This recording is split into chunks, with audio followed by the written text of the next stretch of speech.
बिस्मिल्लाहिर्रहमानिर्रहीम अस्सलाम वालेकुम वरहमतुल्लाहि वबरकातुहू। आज हम बना रहे हैं नाश्ता। अगर आपको हमारी वीडियो अच्छी लगे तो लाइक करें और हमारे चैनल को सब्सक्राइब करें। तो शुरू करते हैं। फ्राइंग पैन में थोड़ा सा ऑयल लगाएंगे।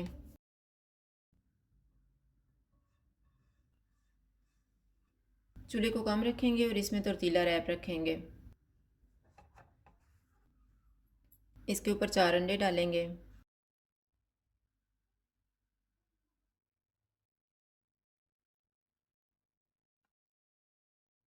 इनके ऊपर काली मिर्च और नमक डालेंगे।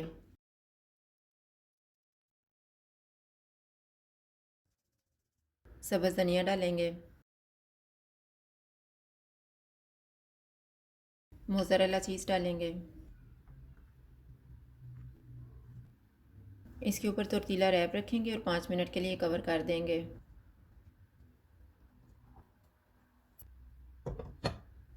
5 मिनट गुजर गए हैं। अब हम इसकी साइड को चेंज करते हैं।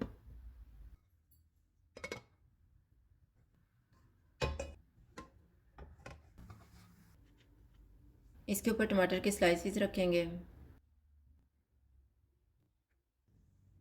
इनके ऊपर काली मिर्च और नमक डालेंगे। इसके ऊपर चीज़ डालेंगे।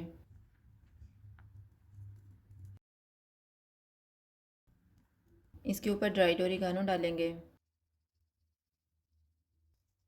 इसको 5 मिनट के लिए कवर कर देते हैं।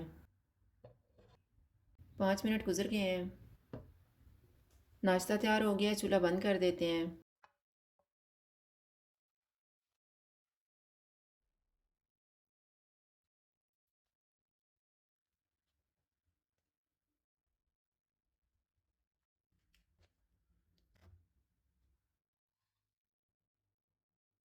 नाश्ता तैयार है। अगर आपको हमारी वीडियो अच्छी लगे तो लाइक करें और हमारे चैनल को सब्सक्राइब करें। शुक्रिया। अल्लाह हाफ़िज़।